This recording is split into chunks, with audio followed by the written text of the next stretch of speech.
Welcome back to Man Cave Movie Night, everybody. This week we're talking about Asteroid City. But before we talk about Asteroid City, let's just note, no one cares about what has already come out.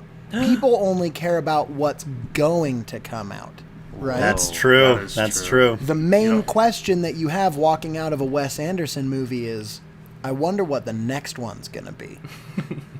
And walking into it, even. And walking into it, honestly, you're kind of, exactly. You're like, all right.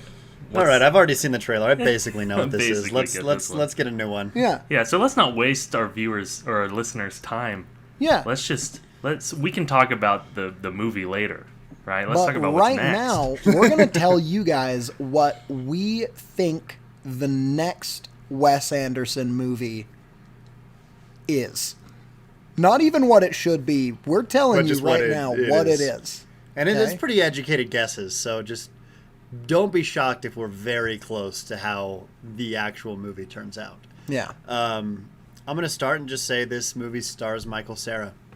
Yeah. Michael Cera is the main character, and his name is Michael Barra. Saw that coming. Saw that coming a mile away. So let's talk about, what does Michael Barra do? You guys have any ideas, or do you remember what he does? Well, he's in a kind of a wacky family, that's for sure. Mm-hmm. Or with very specific people, like his twin sisters. Sisters? Yeah, so I guess triplet. He's a triplet. Or the sisters could just be twins with themselves. Oh, yeah, that works. Or he's a triplet. I like either. And they're 10 years old, but they're played by Frances McDormand, de-aged. Oh, see, I was actually, for real though, I think Maya Hawke is a new staple of Wes Anderson cast. Yeah. So I think it would probably be Maya Hawke and maybe, like, I don't know, Anya Taylor-Joy or something. And everyone is just insisting the whole time that they're identical twins when they are not at all. Well, honestly, that seems like a Wes Anderson joke to me. Yeah. Oh, totally. Just calling two people that look nothing alike identical twins, and then through the whole movie having people just reference the fact that, like, wow, I really can't tell you apart, can I? And just like move past it. And then move past it. And every time they talk, instead of talking in unison, like the Shining twins, they just talk over each other. Yeah. Again, Yeah, very but they're Wes saying Anderson. basically the same thing, and it's Yeah. not quite the exact same. They start and end at the same time, but they're just kind of saying the same Very thing. Yeah. much. And they're like side-eyeing each other, just trying to like figure out what they're trying to say, and like speaking over each other. Yeah, that would be good. I like that. I like that a lot. Okay, so what's the point though? So Michael what's the Cera point? is a brother of these two identical sisters. And Father they- Well, there's played by other big family characters as well. You know, Other that was big just an family example. characters. Yeah. I think their dad is played by Bryan Cranston, Okay. and And Owen Wilson is the friendly neighbor. And yes, yep. his family is probably played by, who would his wife be? Maybe He's Scarlett gonna be- Johansson. Yeah, seriously. Let's do it. Well, he's going to be married to a man, and the man he's married to is going to be Luke Wilson. So Okay. and Luke Wilson are going to Interesting. be brothers/lovers. Bryan Cranston's wife would be Meryl Streep. Yep. Yeah, But great. she tragically died at the very beginning of the movie Yes. due to unknown circumstances. Due to unknown circumstances. However, Bryan Cranston... No, not Bryan Cranston. Michael Cera, this is why he's the main character.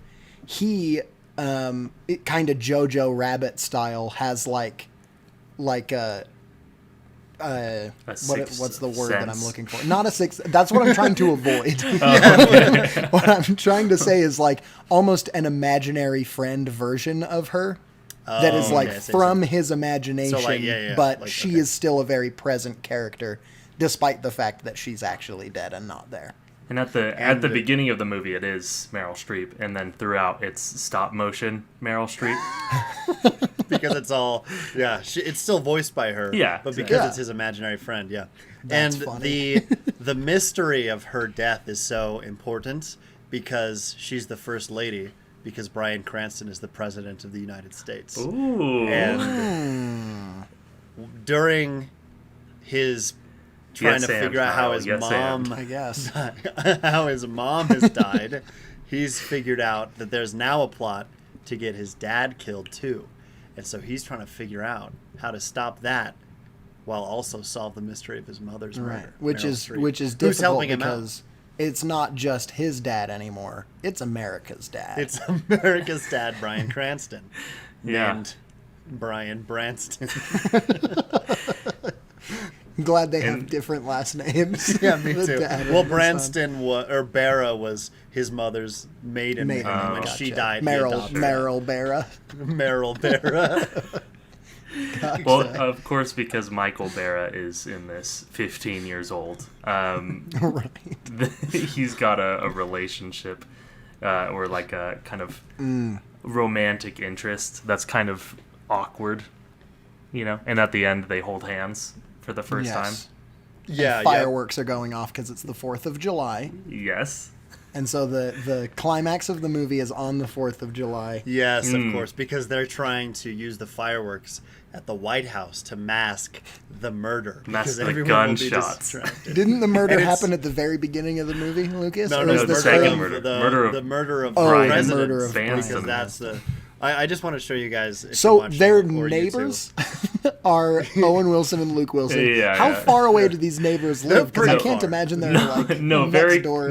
very quirky. They're just like there's a smaller house. and Yeah, it's the and it's same as the White House.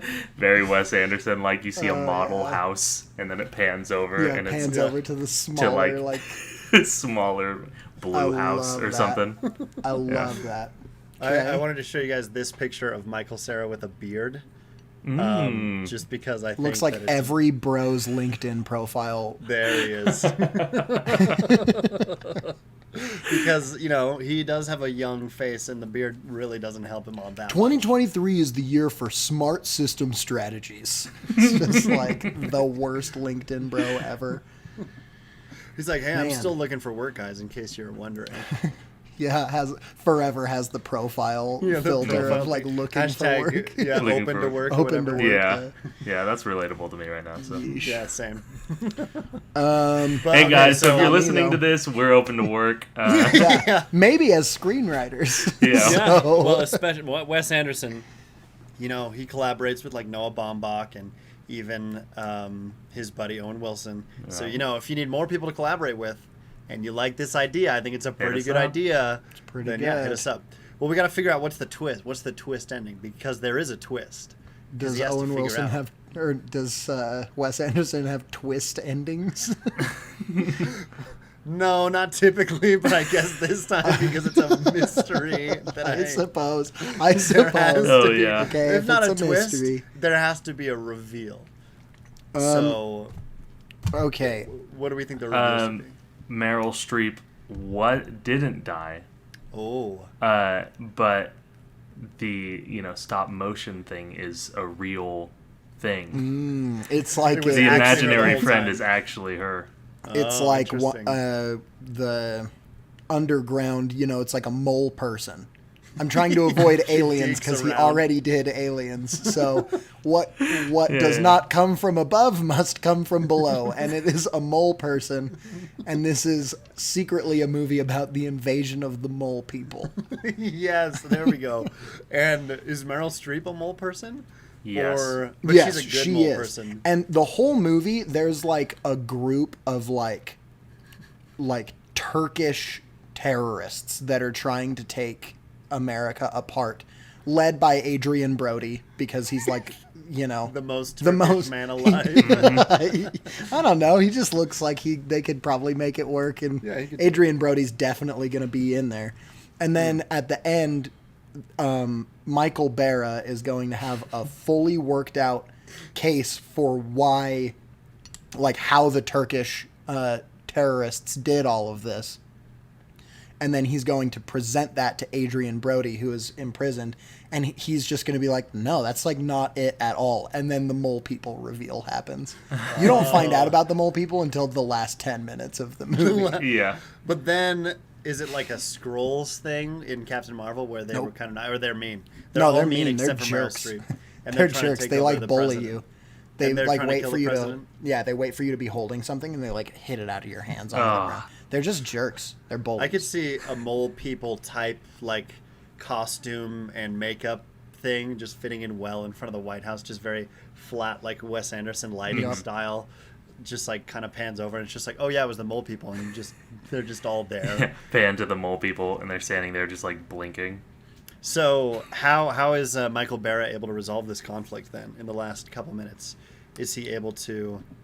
Maybe he's not. You know, It's not Yeah. about him resolving the conflict with the mole people. It's about him coming into his own and finding this new love with this neighbor girl. Mm-hmm. of course, yep. And they just have to Nothing say, hey, else you know what? The matters. mole people are here, but so be it. We're Yeah. just going to do our best That's and art. move on with life. I'm going to stay in my lane. I'm going to get going. Okay, we have to think of a clever and interesting title. Ooh, man. Independence Day Emergence. That's perfect. The third of the trilogy. You got Wes Anderson. But the title, the name of the movie isn't revealed to the very end. Yeah, it's marketed just as marketed as Untitled Wes Untitled Anderson movie. And then at the end, it's like, oh, it was a sequel to Independence Day the whole time. That's the secret twist. That's the twist. Yeah, That's a great twist. That's a great Cool. twist. Man, well, Wes Anderson, you should hire us because we're ready. We're open to work. We're hashtag open to work. Yeah, hashtag open to work, just like Michael Cera. But what's So, the name of this episode called? Of our podcast? I'm not sure, but I know what this episode's theme song sounds like.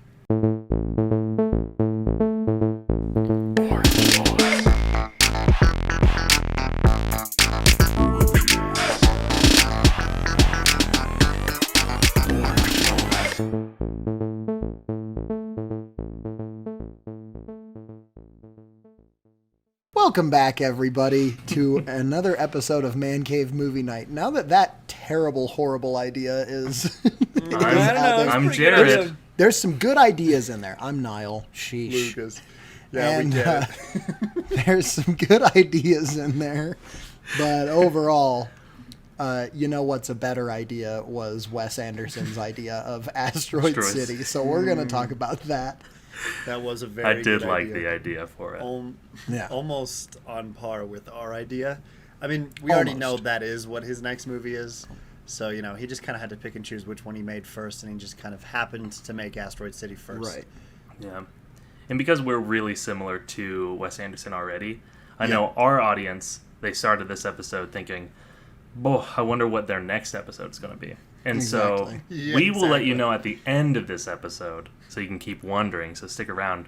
We'll tell you what our next episode is. Nice. And I think Nice you're little gonna like tease. it. Nice little I tease. think you're going to like it. I think you're going to You like better. it. Because he wasn't lying. We actually do have an idea for next week's We episode. do. Yeah. And it's I'll going to be be cool. pissed if you don't like it. Yeah, me too. But buckle But- in, you're watching this movie now, or you're listening to this show now.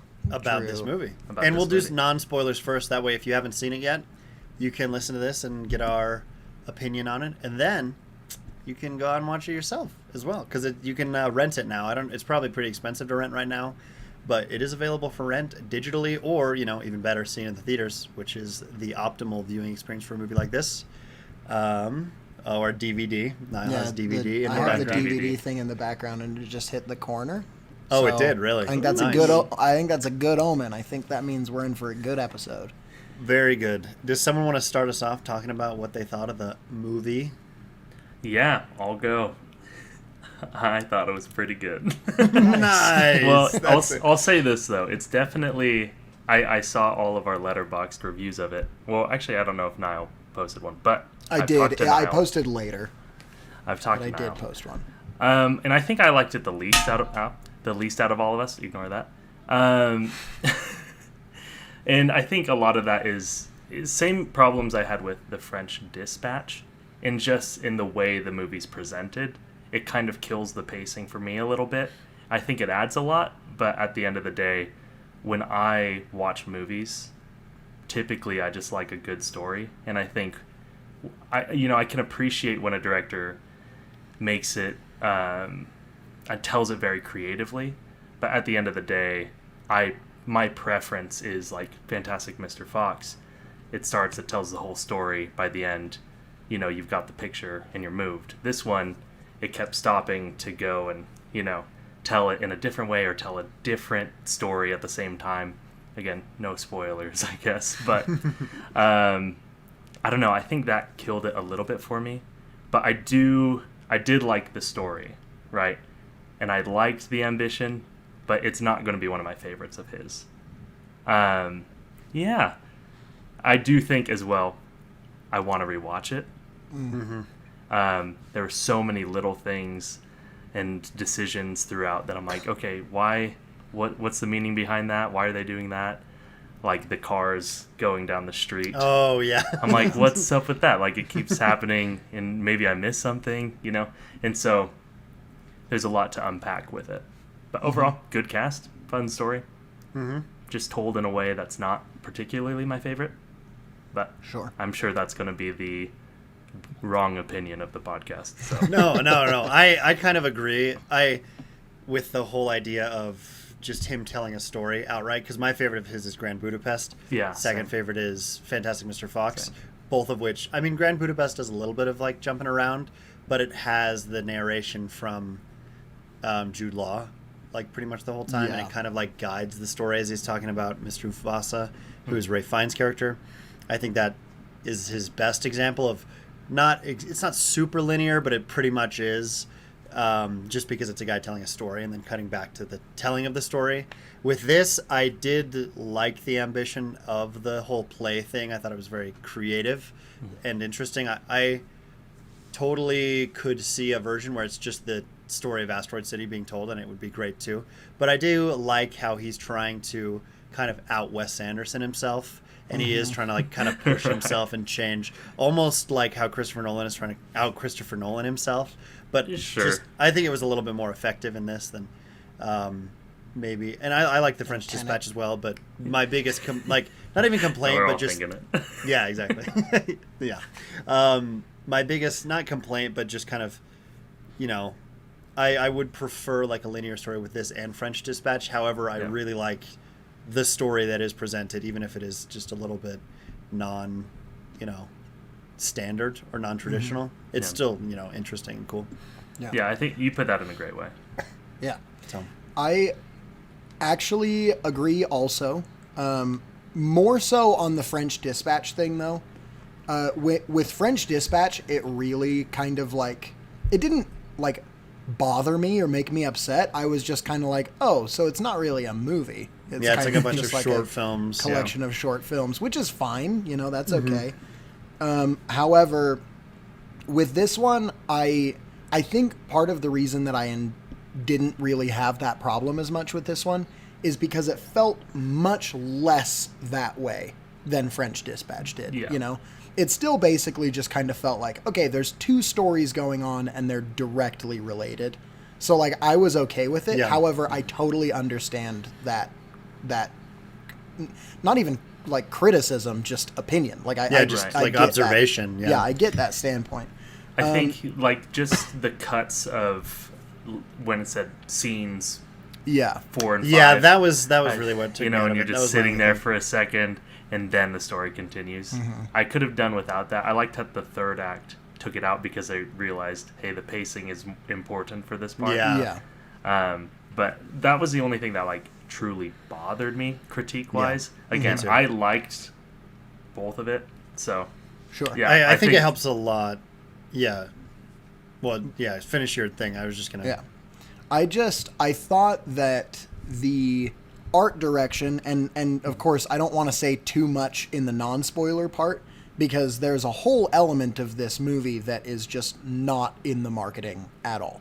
Yeah. And so it was really interesting to me. The way that it started, I was like, okay, this is not at all what I was expecting. It kind of almost reminded me of the beginning of like Isle of Dogs, where it has this big setup of like, okay, here's what's happening, here's kind of the explanation for the context of the story, things like that. But then that it's basically if Isle of Dogs had that opening, but that opening kept happening throughout the movie. Yeah. And Yeah, it was like, I thought it was really interesting. there were certain points. There was a point about halfway through where I kind of realized, oh, this is, this is in my Letterboxd review. This is kind of the first Wes Anderson one where there's a very clear, not a very clear, but it's very clear that there is like a higher meaning that's going to be left up to interpretation. Mm-hmm. And once I kind of like keyed into that, I think it made me enjoy the rest of the movie more, just because I was like, okay, I'm supposed to kind of be a little bit confused and pulling out the meaning from this that I'm getting. Yeah. Which, in my research after of what other people thought the meaning was too, I was pretty excited because there were some things that I thought that I was seeing a lot of posts about, and there were other things that I thought that I wasn't seeing anything about. And I was like, well, I think that I win then, you know? Yeah, I got some won. of the meanings that were part of Wes Anderson's plan, but then also I got something out of it that's like personal to me, you know? And when a movie can do that in a way where I feel like I have contributed to the story, I personally really enjoy that. However, Yeah. I will also walk out of this saying, I understand if this is one that people leave and they go, I didn't like that one at all. And I would be like, okay, like that makes Yeah. sense to me. Yeah. I get it. It worked for me, but I understand it not working for others. Mm-hmm. I think it's kind of interesting because Wes Anderson is just so unique, and I love him a lot, and I think all of us really Why don't you enjoy marry him. him? Wow, I yeah. would if he would let me. I've tried to ask him, and he wouldn't let me. He wouldn't respond to my emails. Yeah, what a Anyway, jerk. he's weirdly divisive because he's just so unique in the way that he makes his movies that it's like some people just really don't like that style, and some people really love it, like myself and you guys. And so it's very interesting kind of seeing people who are like, oh, I hate Wes Anderson, I hate the stuff he does, because I really like it. I think it's cool that he has such a unique style and such a unique vision for his movies, and he's able to execute them fairly well most of the time. I like all of his movies. None of them I think are bad at all. Yeah. I really like all of them. And so yeah, it's just a kind of an interesting thing. And this one is like I was saying, it's a very Wes Anderson movie. And so if you don't like him already, you're not going to like it. However, if you do like him, or if you kind of don't really know who he is, I think it's worth a shot because it is a cool story, and I think it's just really fun. Like I just really enjoy how it's told. Yeah, I'll add to that really quick. You talk about how it's a very Wes Anderson movie. Throughout the whole thing, there were very many like Wes Anderson isms, or even just the score. That's a very Wes Anderson score, right? There's just moments that just made me smile really big and like giggle to me myself. too. Oh, you yeah. know, it was just a fun watch for a Wes Anderson fan, right? Yeah. And so I still got that energy, atmosphere, the quirkiness, the jokes that landed, the awkwardness that was just like charming. Yeah. All of that was still in there. And it made for a great experience, right? So like I kind of had, overall it was like a mixed pot of things for me. Yeah. Cool. Yeah, No, yeah, I for totally sure. get that. Do we want to move into more spoiler territory? Let's move into spoiler territory. Not for too long, though, because we have some interesting questions that I want to I talk agree. about. Yeah. I think we've gotten most of it out. Basically, I would say we would recommend you watching it, especially if you're a fan of Wes Anderson. If you're not a huge fan, you're probably not going to love it. But if you're not sure, then just check it out. I think it's definitely worth a watch. It's only like it's not even 2 hours, I don't think, so it's not too much of a time commitment. So my spoiler territory, it's not like too spoilery even, but I loved the approach of kind of inverting the presentation of the two things. How the real life portions of like the writer and director and stuff were shot as a stage play. Very much they were on a stage and things like that. And the play was represented as real life. I thought that was a really interesting way to also kind of immediately start trying to confuse you of like, okay, what's real, what's not, kind of where am I? The scene where Bryan Cranston is in it, and then he's like, oh, I'm not in this. I'm not in this thing. And man, he I moves love out. that. I loved that. But that was the moment where I was like, oh, okay, higher meaning for sure. He wants us to be guessing what's going on a little bit. Like, why did Bryan Cranston show up there? And I think personally that the whole point of it was just kind of to almost confuse the two to the point where you're like, okay, is this like part of the documentary, or is this actually like in the play? Like, was that designed to be like the writer messing up or something? There was just like, it started opening things for interpretation, and I thought that that was really cool. So all of that stuff, first of all, I just loved that presentation of it. I thought it was really clever, and it of course felt very much like Wes Anderson trying to out Wes Anderson himself. Yeah, it did. Let's represent a play as real life and real life as a play. Like, that just sounds, if you said that to me outside of the context of this episode, I'd be like, are you talking about like a Wes Anderson thing? Yeah. That sounds like something he would do, you know? Yeah. I liked the black and white color contrast as well. Yeah. I thought it was totally to your point as well, that the color being the play and the black and white being the real world was really effective. I liked it a lot. Yeah. I liked how the aspect ratio kept changing and stuff like that too. He messed around with that in French Dispatch a lot more. And I think it was more honed in. Like, in this one, I think it was a better use of it. In French Dispatch, it was more like, hey, look, I'm doing this just because I can, and I think it's fun. In this, it like actually served a purpose. It felt which I like, thought it was Yeah. contributing really to the fun. story. I how liked the alien. Yeah, I was going I to say, love that's the alien. That's Oh. the big spoiler. Yeah, I thought that was so funny. Yeah. Well, during the opening credits, it like lists everything, and then it said Jeff Goldblum as the alien, and Yeah. Niall and I looked at each other like, oh, well, there you have it. Makes sense. That makes sense. Yeah, I like. It's very interesting. Well, I loved how it was like a stop motion. It was like very much a Fantastic Mr. Fox type stop motion little thing, and I loved how he was able to integrate that into this story, and it felt great. And then when And there was like the contrast in color too in that scene that I think really was clever in making it a little easier to process for our eyes, where all of them were lit by the ship. So all of the people were green, but the alien was in the beam of the thing, and so it was just like white, like yellow white light. And so there was like a big enough contrast, and they were in different lightings, that I think it was a clever way to basically just make your brain accept the fact that all of this was like in the same place, you know? It was really cool. I liked that a lot. I like how they show behind the set Jeff Goldblum just booling in the outfit. I thought that was really funny. And I don't remember exactly when, but Jason Schwartzman's character like exits the stage, and you kind of see how the stagey part of it, and how it's very different from the way we're being presented it, which I thought was kind of fun too. Yeah, it was very, very cool. But if we want to get into questions a little bit more, I have one thing with this movie and all of Wes Anderson's movies is that he never really has a huge budget on his films, but he always has an insanely stacked cast. This one in particular had just unbelievable amount of talent.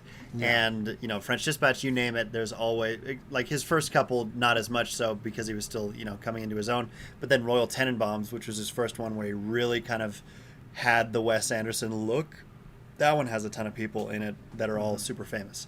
And basically from that point on, everyone has wanted to work with him and has worked with him for a pay cut.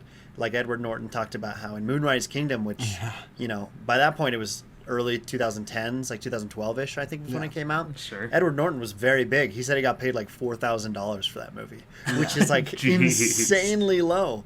I mean, part of it as well is that Wes Anderson movies don't typically make a lot at the box office, but they have a lot of longevity with like the fans of Wes Anderson material because of how beloved his stuff is.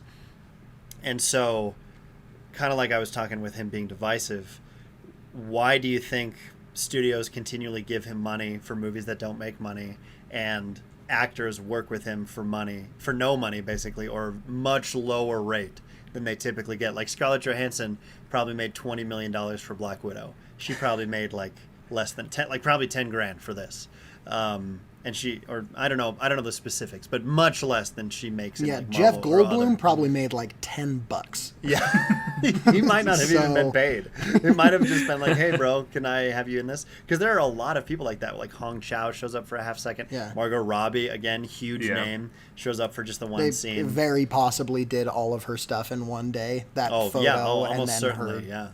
her one little scene. But it was a great scene. Like I really liked it. But yeah, why do you think that is? Why? What about Wes Anderson do you think is so appealing and attractive? I'm not. ready. It's not. Yeah, No, I'm this just movie kidding. sucked, dude.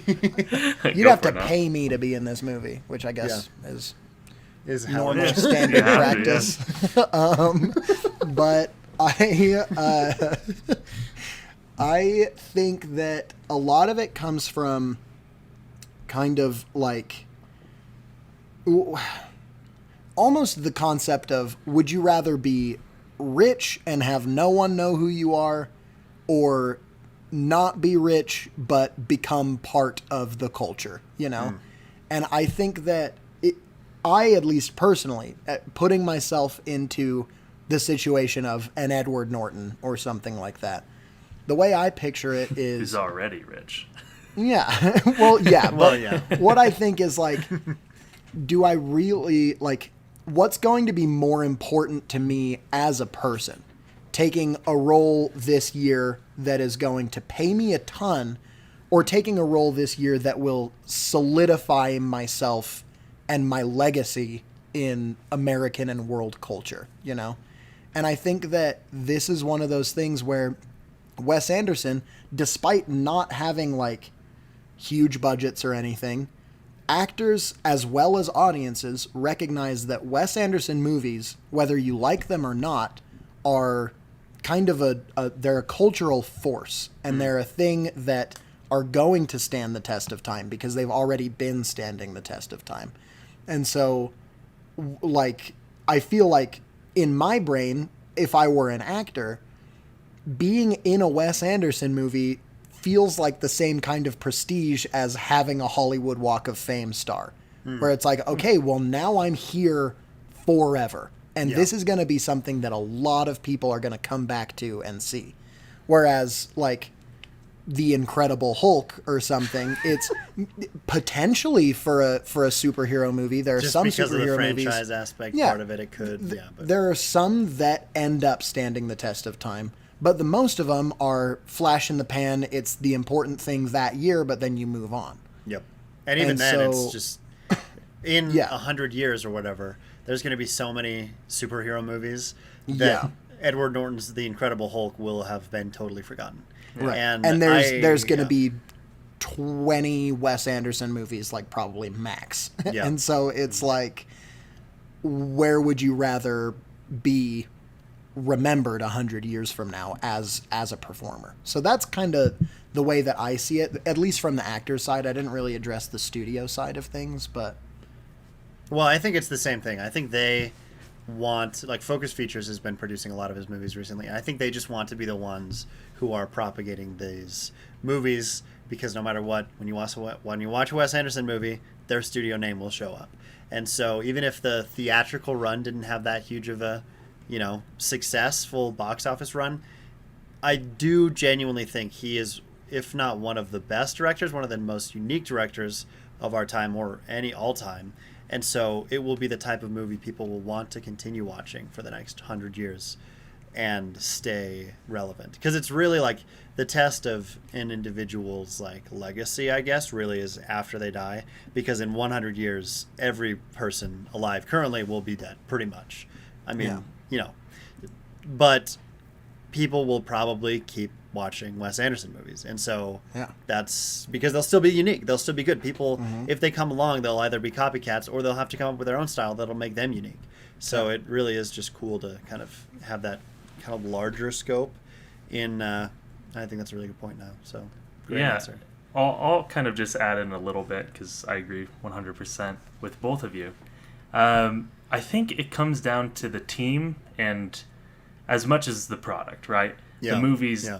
I mean, maybe don't make as the most money, but people want to be a part of that club, that kind of like team that's making it.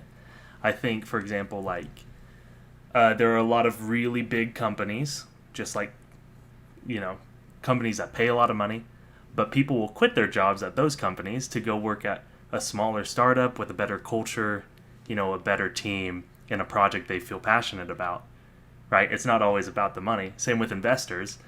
They want to invest in people who are passionate, who are creating something that, they're excited about. And every Wes Anderson film seems to be something that he's very excited about, of course, but also the team members, the people. Like, it's a fun project that people are putting together. And so just being able to be a part of that is cool, right?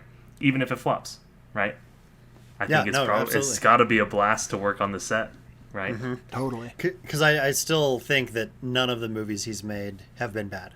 People don't like some as much as others. Totally, I agree. Some are not as good as others, in my opinion. But all of them are unique in their own way. Like, Life Aquatic of Steve Zissou could not be more different from French Dispatch, which could not be more different from, Asteroid City. So it's really cool seeing how he has all these crazy, different, unique ideas, but he's still able to implement his signature style into it. And there's this director named Lulu Wang who directed this movie called The Farewell, which I haven't seen, but I've heard is great.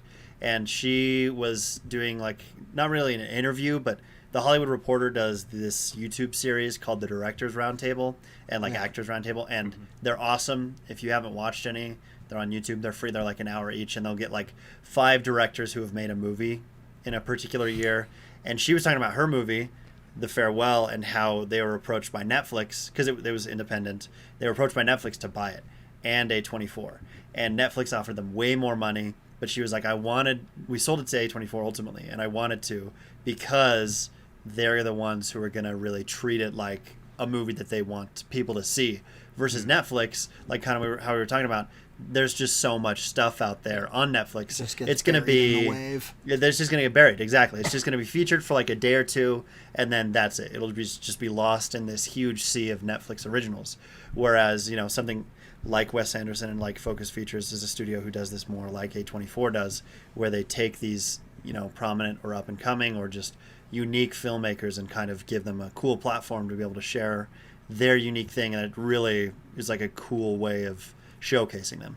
So I just thought perspective was really cool. I don't know if Wes Anderson has ever done a roundtable like that. His interviews are kind of hard to find. He doesn't really do a ton. But when you do find an interview with him, it's really interesting. So, yeah, it's just cool to see the longevity of it. I was trying to segue into kind of Niall's question a little bit, but then I kind of kept talking. Well, now that we're done with whatever garbage that was, should we do mine next, or should we do Jared's next? No, do yours. Yeah, let's do yours. I think mine just kind of takes us a little bit further away. But sure. Yeah, that's. My question is that this is barely related to Wes Anderson, but basically, Wes Anderson has his specific style to the point that you can sit down and turn one on that you've never heard of before and pretty immediately identify, okay, this is Wes Anderson, or at least somebody that's trying to do the Wes Anderson thing. Right. I mean, we even saw the trend recently, this last, several months. The TikTok thing. TikTok and Instagram, like, this but Wes Anderson. Yeah. Right? Which was a lovely trend. Yeah. It was nice. It was nice. He didn't like it. It was fun to see people do terrible jobs of recreating Wes Anderson, and then a small minority doing very, very well. Yeah. So that's fine. Hey, that's the point. Life. That's the point of it. But I think that trend also kind of helped you realize, okay, doing the Wes Anderson thing isn't easy. But I just wanted to ask, because I know all of us have a certain penchant for wanting to direct or make videos or movies. Some of us to the point that we went to school for that. And I just wanted to ask, if you cares, if you were to decide in your directing career from now on that you were going to have like a style that you wanted to be super recognizable, what are some things that would factor into that style? Because I think most of our favorite directors, our team favorite directors here, you can pretty quickly say like, okay, this kind of feels like this director. So how would you create your feel as a director? Great question. Should Lucas go first or last? I don't know. I think I should go last. I'll go last. Yeah. Cool. I think, yeah.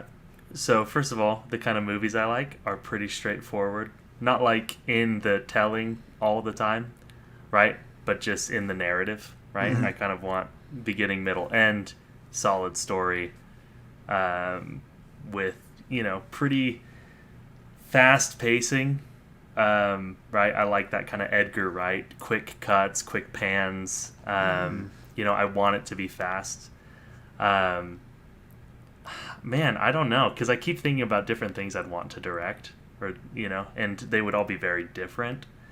But I think having a lot of comedy in it, and comedy that mixes or interacts with the camera, like the camera like nodding or something. Oh, nice. At like a specific part, or breaking the fourth wall, or like those kind of things. Kind of like just this She-Hulk. Like She-Hulk that I haven't seen. But so, man, I'm trying to wrap my head around everything. No, it's hard to. It's a specify. very It really big is. It's a question. very hard question. It's a very But- good question though. I'll say that's kind of the baseline is get a cool story that I'm interested in, tell it in a unique way that's very involved with the camera and in the music,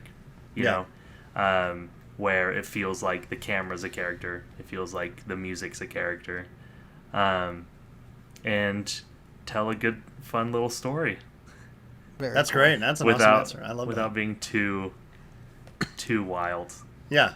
in Yeah. presentation. Yeah. Not too I absurd. love it. Not too absurd.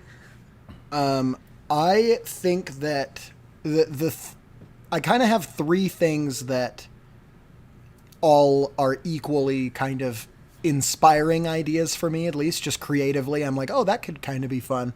The first is kind of, and I know that this is already a thing that directors do, but I would basically just want to kind of take it and push it to like the full extreme, which is kind of picking a color for the movie and then having that be like the color that's in the movie, to the point that like after a viewer saw my movie, they would walk out and for the rest of at least like, that month or whatever, whenever they saw that certain shade of blue, they would think about that movie again, because like the sets would be dressed in it and people would be wearing like different like shades of basically the same blue for like the whole time or whatever.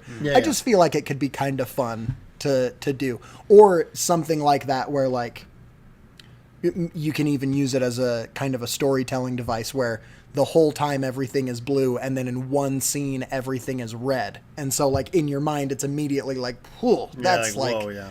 this is A an contrast. important scene or something, Kind of And like so, Gwen Stacy stuff in exactly. in Exactly. Spider-Verse. Oh yeah. Yeah, and that's why I'm like, all of the ideas that I have are basically just stolen from other things, and then you Yeah, just but- crank it to 11. Yeah. Sure. I think another thing that I would do is kind of the Baby Driver thing, where I would try to find a way to make all of the music. I get really excited about soundtracks, like Guardians of the Galaxy and Baby Driver are huge movies for me, because like those soundtracks I just think add so much. Like a well thought out needle drop is super effective, and a poorly thought out one is super it's the distracting. Mario No movie. sleep. I was just saying, no sleep So- till Brooklyn and Mario, dude. That was such a good one. Versus No Sleep Till Brooklyn in Guardians of the Galaxy 3, which is Yeah. perfect, Yeah. So it's not even the song, it's just how you approach how it. it's- And so exactly.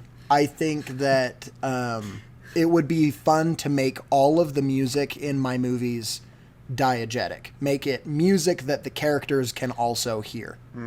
I think that it's a challenge for sure, but it's a fun way to approach things, and making the music like very much part of the character's journey and their actual story and something that they're interacting with would be super fun. Yeah. And then the last one that I would want to do, which don't know if this is even a thing because it already, I feel like, was taken to the extreme with The Big Lebowski. But just writing out very, like, pre-choreographed interrupting scenes of people interrupting each other and talking over each other. But I don't know if you guys have looked at the script for The Big Lebowski, like, next to the scenes. But those lines are written to the exact word that the interruptions happen. Interesting. There's no improv, like, further lines that they do. It is, like, they wrote it to be cut off at that exact pace and at the exact words that they have. And I just think that it adds so much, understanding that that's not just the actors talking over each other. That is all part of the director's exact vision for how the scene would play out. And I just love that interrupting type comedy. I think it's super funny. I think when three people are in the room having their own conversations with themselves and interrupting just to say the thing that they want. Maybe that's why I like this podcast so much, because we barely listen to each other and we just talk over each What other. were you talking about? Sorry. Huh? Sorry? But I think that I actually would wanted be... to add some, so... No, but yeah, like I basically the opposite of Wes Anderson's kind of like awkward pause comedy. I would which I also think is excellent. He also does a lot of this interrupting comedy, but I would want it to feel very like fast-paced dialogue, everything cutting each other off. But I would want the actors in the scene to feel like we're not just shouting or like talking over each other. It's like a dance that we're doing. We're going to this exact point and then stopping and then waiting for our exact cue and then coming back in. It would just, as an actor, that sounds like so fun and exciting to me to try to do. So I think it would be really fun. That would be a style I would try to embrace. I love that. I think that's really fun too. So this type of question is presented a lot by was presented a lot by my directing professor in school, of just the idea of you need to find like your voice and you need to find a style, not as much like a style like a Wes Anderson, but just what makes you you, because he was saying like that's what's going to get you work way more than anything else. Is you have to be confident about yourself and have something. Man, I don't know why I'm sorry, there was something stuck in my throat. Podcast. I know, it's very bad podcasting. Coughing and then taking like a 3-second break to drink water. To drink like water. A person needs. Bad. So by figuring out your style and your voice, that's really what's going to make you appealing to people, because you're very much you.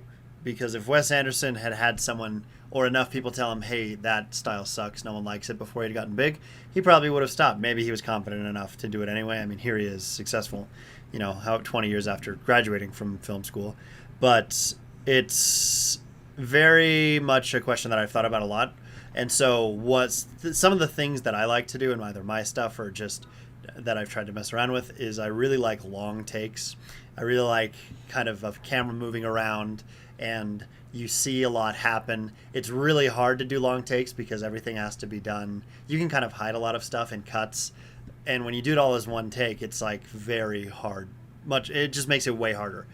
But I really like it because I think it's just impressive and engaging when people are able to pull it off, like Birdman and like 1917, movies like that are just entire one take shots.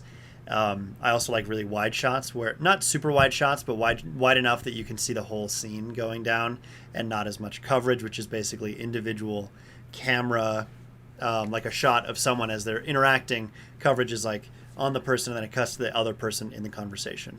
And the wide shot is both of them in the same frame. And so that's something that I like to mess around with and do more with that a lot as well. And also, of course, if you've seen most of my stuff, I really like weird food stuff. I just think it's really funny. Like this whole time, that's been your voice. It's Weird food It's stuff. definitely part of my style. I mean, it genuinely is. Like, I first did in the Little Piggies thing. And I just have always loved the idea of normal situations becoming just totally absurd, or normal things being used in absurd ways. Like, in theory, you know, food is just something we all do and eat, and you don't think about eating it off of a naked man dressed in only a diaper or eating, or having lasagna shoved down your to throat. shove down your throat, or having a wet cheesy donut that you eat off of your own stomach, like stuff like that. I just think is really, it's almost horrific. Even it's almost Yeah. a horror type of comedy, which I love horror and comedy almost equally, and that's the type of that's the type of directing and writing stuff I want to do is more horror and comedy, and so yeah, Cool. I just like how that is a little bit of the vibe of both, but yeah. Good answer. Great. Yeah, there's me. I also want to Horror and adopt comedy, good. the long takes for my one too. That's a dormant one for me that I didn't think of until you said it. But I love any movie where there's like a big long take. Just love it. Yep, me too. Or Just love shows. it. Which, by the way, yeah, there's a lot of cool shows that do it well. one of my problems with Asteroid City, real quick, was that there were a lot of like swish cuts that were not well executed. Like where you could very clearly see a cut in the switch, Yeah. and it was supposed to look like, oh, this is just a switch thing, and they're looking over here now. But it was like, Whoa. there's a swish and then a hard cut, and then the rest of the swish. And it's kind of like, that didn't really look great, and it kind of takes you out of it when it's not like well executed, you know? There's a good swish cut in The Diaper Salesman from Yes, me there to Ian is. that I thought worked really well, and There, you it's didn't even very notice it. good. It's super well executed. But yeah, I love that question. Thank you for letting us talk about that stuff, Niall. That was great. No problem. What about you, Jared? Well, now that we've talked about our isms, let's talk again about Wes Anderson's isms. Sure. Now that we've talked about what those kind of things are, those stylistic choices, and let's talk about how we could use his, or how he could use his, I guess, to remake a movie, or a classic movie, or a movie that you like, or a movie that you don't like. We may have asked this on our last Wes Anderson episode, but we don't remember. So We do And it not was remember. like 2 years ago, so Yeah, it a was 2 lot years ago. changes. Yeah, and I'm pretty sure if we did ask it, it was probably not in exactly the same way. It was probably a variation on it. So, So you get new answers specifically, anyway. What would you like him to remake? This is a movie that already exists that you want to be redone in his style. Maybe it's a good one you want to just see his vision for. Maybe it's a bad one you want to see Well done. given a second chance. Yeah. I've got my answer. This is an excellent movie with a bad remake, and the remake would have been better if Wes Anderson had done it. And the answer is The Magnificent Seven. Put Wes Anderson in a full Western situation. I think that would be really where cool, you are Yeah. building a team of 7 individuals who it like just any time you're giving Wes Anderson an opportunity to build a super cast, Yeah, like I'm an on ensemble. board. 7? Oh, yeah, You know? totally. And so giving him a chance to basically the idea is it's been remade time and time again. Magnificent Seven is technically kind of a reimagining of the Seven Samurai, the Kurosawa Yeah, exactly. movie. Yep. And so it's a story that's happened so many times, but the idea is there's a town that has been getting harassed and looted by a team of bandits. And so this guy, kind of a shady, mysterious character himself, I think goes by the Man in Black, I don't know, it's been too puts long. together this team of other relatively competent individuals, and they just defend this town and drive off these bandits. It's a super simple story with a lot of really cool kind of interactions between the characters and the people in the town, and like all of these different relationships start developing. And then there's one big kind of combat at the end of the movie. And seeing like basically it feels like a Fantastic Mr. Fox type thing. Just doing the fight in such a light-hearted way while it still feels really high stakes like it does in that movie. I think he would just crush it, and his ability to put a cast together that just works and gels with everybody is just, they fit in and there's insane chemistry. It would just be so much fun to see Magnificent Seven done in a light-hearted way that still takes itself seriously. And I think if anyone embodies lighthearted but still taking themselves seriously, it's Wes Anderson. Oh, yeah. So, Yeah.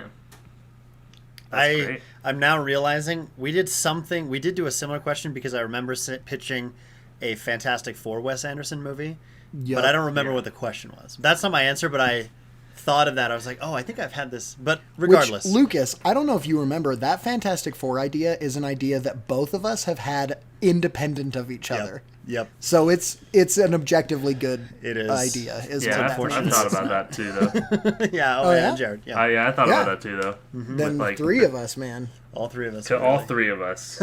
All three on of us that are one. good and smart. No, Yeah. my answer is not that. My answer is actually a movie that I love.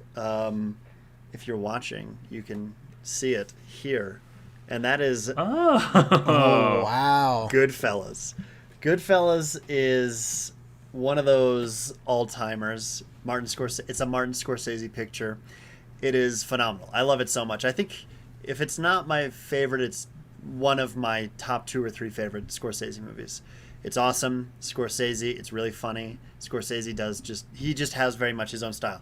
However, I think it could be very interesting to see a little bit of some Wes Anderson in that same story, because it has a lot of, almost like Asteroid City, where the main guy, Ray Liotta's character, I can't remember his name off the top of my head. Damien. No, it's not Damien. Oh. He keeps cutting to his narration and his story, and he even has a couple points where he talks to the camera, which I think is super well executed. And if you remember the short film that I made, Aces High, I have a part where the main guy does that, and it's just Goodfellas. It's just straight up ripping that off. It's basically just ripping it off the whole time anyway.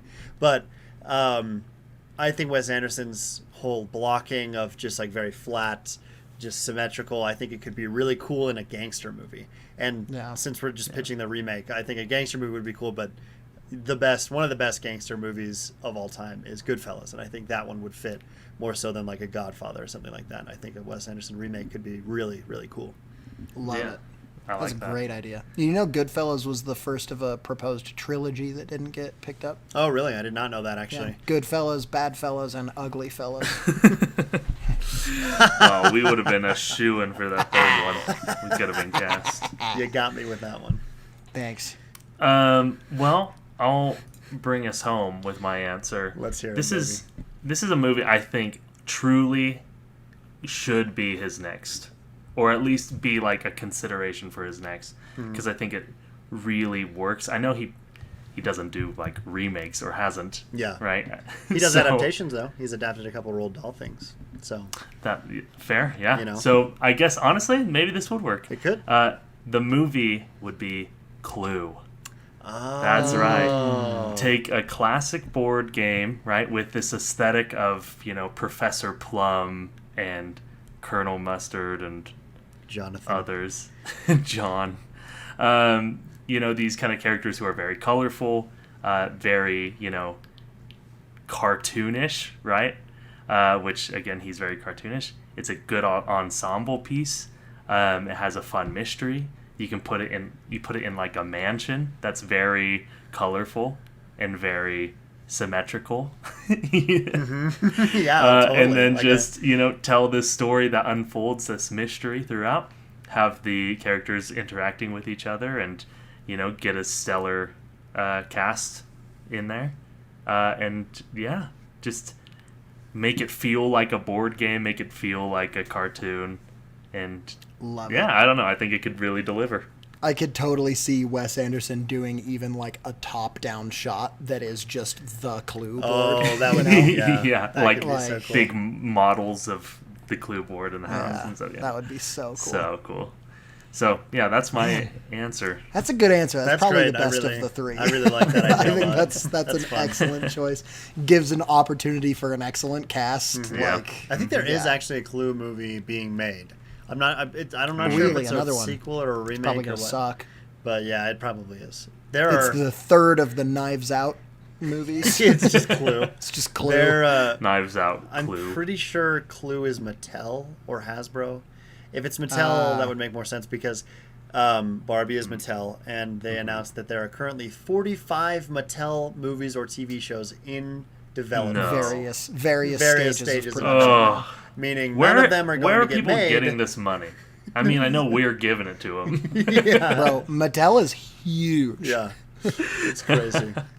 But some of the ideas are like an Uno movie and a Hot Wheels movie. And Which I'm way down Polly for. Pocket. I think a Hot Wheels could be really cool. Give me the Hot Wheels movie. Yeah, give me the Hot Wheels. If you think, okay, let me just, totally unrelated, but Hot Wheels Acceleraces, which was an animated series of movies from the early Sounds 2000s, sick. they're really sick. And I think a live action or another one of those could be awesome. That's not what Bring they're the going to make. Bionicle movies back. I don't know totally. if Mattel owns Lego, but bring back Bionicle movies. They do not. But, someone has to make them. So, True. Bring Anyway. back Bionicles in general. Anyway, Well, Wes Anderson while we're- movies. Oh, go. Wes Anderson movies, we love them. While we're talking about things that are to come, Ooh, great segue. ooh, Niall, do you want to hit us with our next episode? excellent. I would love to hit all of you in the face and mouth with the next episode, which And- is we're going to do Mission Impossible. Dude. It's an excellent franchise, which I still need to see 5 and 6, and then 7 comes out, and so we'll cover just all of it. Mm-hmm. Not even just the movie, but all of it, because it's All a of it. franchise that a lot of people have a lot of love for, and we haven't even talked a lick about it. So I think Dead Reckoning is such a cool name for a movie, too. Dead Reckoning is So sick. sick. So I'm cool. I'm pumped so about it. excited. I'm so excited, So too. it's gonna be cool. So if you're excited for that, then stay excited for it because it's definitely happening. Real quick, just want to give a shout out to Kel. Oh, yes. This shout out to Kel this week comes from. I guess you just read their usernames, right? That's the standard practice, no. even if I know the person. I'm gonna Probably just their- read the The username. username? Cool. I was just saying you Yeah. could do their real names, but... So we got Easy Lob is how I've always pronounced it. Shout out to Kel from Easy Lob, Britton Inkley, Riley Allen, Ian James Martin, and Hannah Steed. Hooray. Thanks So Hooray. we love you, Kel. If you are listening and you would also like to give a shout out to Kel, you can do that by supporting us on Patreon at, I believe, just Man Cave Movie Night, Yep. Sounds right to me. patreon.com/Man Cave Movie Night. It's $3 a month. We post extra episodes on there called the post-credits episodes, which are much more loose. It's just kind of us chatting about stuff. On the one that we're about to do, we're going to be talking about some of the big news that has come out this week. So it'll be a super dated episode that But it'll will be not fun stand in the the test of moment. time.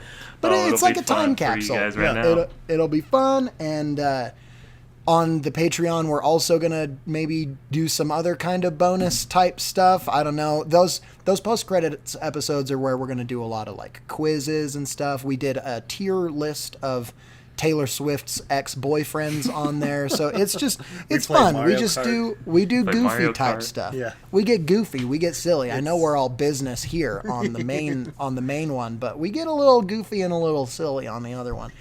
All of the money from those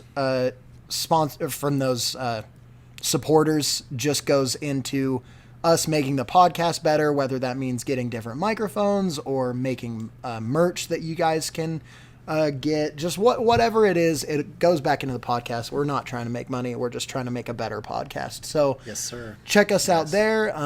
Also look at us on Instagram. There are pictures of us, so you can look at us on Instagram Very true. at Man Cave Movie Night. And there's probably some other places where you can find us. Yeah. Lucas and I are looking for work, so check us out on Yeah, LinkedIn. hashtag open to So work. on LinkedIn. Hashtag open for Maybe work. we should start a Man Cave Movie Night Threads account also. We could. Oh, Threads is The fun. new Twitter. Yeah, thank you guys so much for listening or watching. If you're on YouTube, if you're one of those nasty little fellas who likes to see us while we talk. Also on Spotify, And- you can watch. Oh yeah, right. And You can we also will see you subscribe guys. to the Patreon on Spotify. So if that's easier for you and more convenient, do it there. Sorry That's to interrupt. true. Nine. There's no excuse. That's all we're What, you don't saying. have $3 a month? $3. Eat Yeah, at $3. McDonald's one time less. Eat at that McDonald's month. 1/3 of a time less And- because there's and no there way you're will be- only spending $3 at McDonald's. You can, one hot and spicy. That's all you get for $3 at McDonald's now. no, I think you Probably. can get 2 hot and spicy for $3. Oh yeah, because it's the buy one, get another one free. Nice. Hot and spices. in Utah. I don't think hot and spices even exist in other states. Anyway, There's we'll a see billboard you guys. that's okay. We'll put that in the postcard. I know what you're talking about, though, and it is true. If that was your question. Yeah, we'll I talk don't, about so it. I'm excited No, to yeah, hear postcards, postcards. it. We'll see Yeah, you guys. Pay on $3 Thursday. to find out what We'll I'm find out. about to Little say. tease, little I'm tease for gonna ya. try this like a billion Four more times more times. to end this Oh, episode. and remember to review us, you guys. And we'll 5-star see you guys- review. 5-star review. Sorry, just do it now. We'll see you on another Man Cave Movie Night Monday. Bye bye. Bye. Bazinga. There we go.